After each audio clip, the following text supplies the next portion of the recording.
Hello everyone and welcome to Don't Be Bored. Today I'm reviewing for you Superstore 3000, where you will be building the mall of the future.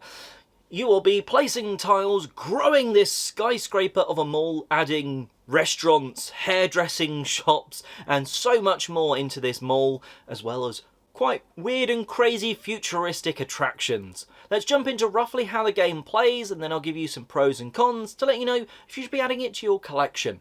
And just so you're aware, Asmodee UK did send me this for the review. The gameplay of Superstore 3000 involves placing tiles into your skyscraper of a mall. You're going to be adding tiles of various types and colours into your skyscraper superstore, and they will hopefully be what the customers that are either already there or that you add are looking for. An example, you have someone that wants to go and get their hair cut, you need to add a hairdresser place into your superstore.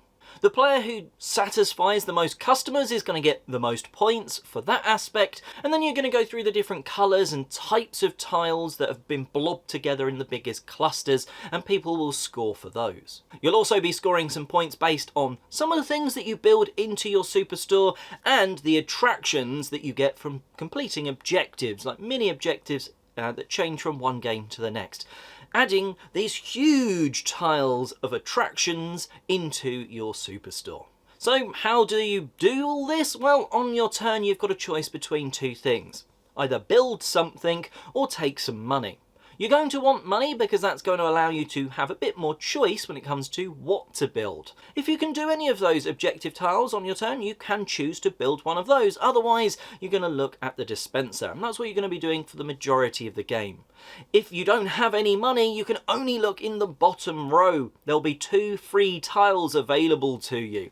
If you have some money though, you can spend 1, 2 or 3 money depending on the level that tile is at, away from that free first level of the dispenser.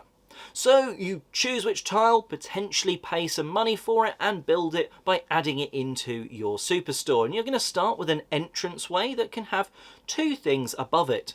Later on, once you've got a tile of each colour built into your superstore, you can add a docking bay onto the side of that entrance that allow you to basically build up in 3 columns of stuff. And later on, you'll also be able to build a second one of those, so you'll be 4 across at the bottom. When you add a store tile to your mall, you're going to check if there's any customers that want to go to that thing. However, they can only move 3 spaces from wherever they are, be it the entranceway or any of the other teleporters.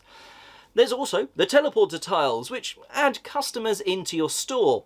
They have specific wants, and that's going to be indicated on the tile next to those little acrylic people, what they're actually looking for. For instance, it will have a little burger symbol. They want to go to a burger restaurant. You need to build one of those tiles in, and then that customer is going to be satisfied. Most of the game, that's what you're going to be doing, building tiles from that dispenser into your superstore. Sometimes building an attraction instead if you have completed one of those objectives, and sometimes you want to do that straight away because the majority of those are communal attractions. So if someone else beats you to it, they've claimed that tile, built it into their superstore, yours is never going to have that massive fishbowl thing or a sort of sci-fi drive-in movie theatre. The other thing you can do on a turn is that take money action, and that simply sees you take one of the 2 tiles from the bottom of the dispenser and flip it over. Instead of being a tile that you're adding to your skyscraper, your superstore, well, you're going to flip it over and put that money symbol in your personal supply. There's a little twist here though. If people have previously spent money to buy tiles from higher up in that dispenser, there's money left over in front of the dispenser. And at this point, you check the tile you've if the tile you've taken's colour is also above it in the sort of 3 levels above it in the dispenser. For each matching colour, you get to take an extra dollar, an extra banknote from that supply, which is a really great way of not just getting 1 money, maybe getting 2 or 3 money on a turn. The game goes with you taking one of those actions, build or take money, it going around the table clockwise with the other players, and it goes until either all of the public objective tiles, those attractions, are built, or the last tile is added from the stack into that Dispenser 3000. At this point, you finish the current round, so everyone's done the same number of turns, and then the game is over, and it's to point scoring. And whoever has the most points wins. So that is how you play Superstore 3000. Now, some pros and cons to let you know if it's a game for you. Now, let's jump in straight away with the theming of this one. And, well, actually, I'm positively surprised here.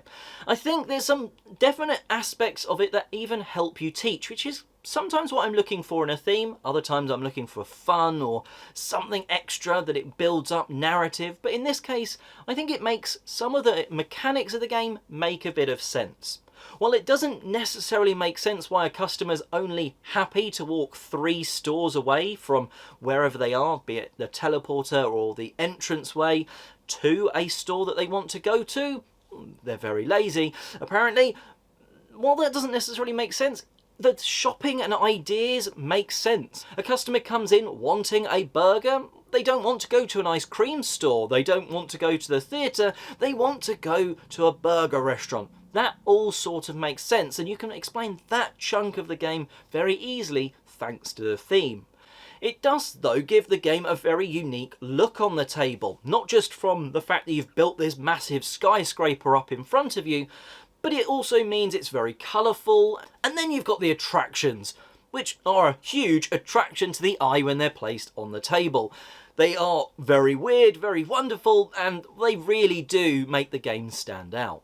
Then you've got the acrylic people, those customers that are spawning either on your entrance or those teleporters that are then moving around once they're satisfied and finding the store that they want to go to. They're really nice. They're a bit different. I don't think I've seen a game do something like this. Normally it would almost just be like cubes, and just take the production level up that little notch and give the game a little bit more pizzazz.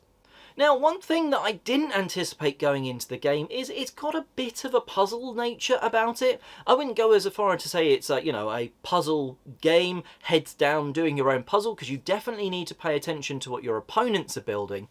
But the two aspects here are, when you place a tile, it does have to be 3 away from where that customer needs to get to or from. So you have that spatial puzzle of, oh, if I add that tile here, it gets me the right customer, but they can't then get to the store that they need to get to, etc.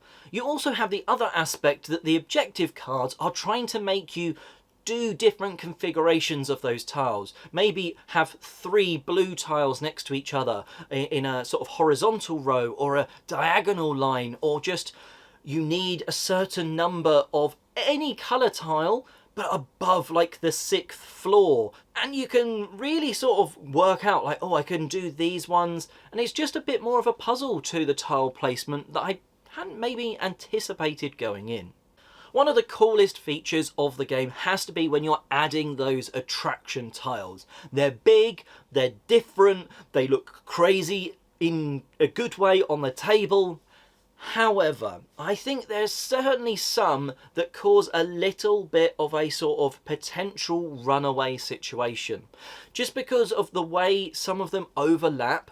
If you're the first person to, say, trigger a certain objective and get one of those attraction tiles, it can really help you then get to the next one quicker. An example of this is when you've added one of those tiles, it often gives you a sort of 2 or at least 1 extra height up of your sort of superstore, and then some of those objectives are to have built stuff up on a certain or above a certain height.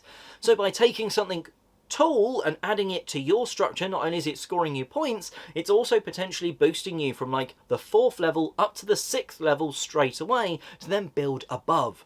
It just sometimes can mean you have a little bit of a runaway leader. Now, it's not in every game. I certainly have both experienced being that runaway leader in a 2-player game and also being beaten quite badly as a result of it.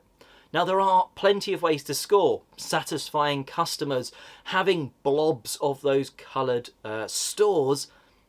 So there's other ways to score points, but those attraction tiles can certainly help you get, once you've got one, help you get another in certain situations. Overall, I think there's a lot to like about Superstore 3000. I think the dispenser method, where you have the different levels and you've got some money, you've got more options. I really do like that aspect of the game, and when to take tiles as money so you have some in the bank so you have more choice later on. I think that's great. Other games that do that, sort of like Acropolis or Century Spice Road, I really like that mechanic in that, and it works really well here as well. The attraction tiles are definitely, you know, you're scoring them as objectives, they're giving you points, but they're also giving you some great visual stuff to put down on the table. So what is otherwise still quite a colourful skyscraper, but it's not kind of crazy looking until you add those attractions in. Some people maybe won't sort of vibe as much with the puzzly nature of those objectives of, oh, I'm just taking these tiles because I want to fulfill like the customer wants, but that means I've forgotten that I needed to get this row of red or green stores in a row for that objective, and someone else can maybe beat them because they're focusing on that as well. So just take that in mind, but hopefully otherwise this has given you a real good vibe of whether you would enjoy Superstore 3000 or not. Let me know in the comment section below if this review has helped you know if it's going to be a game for you, and otherwise, like, subscribe, all that sort of jazz, and have a 3000 times good day gaming.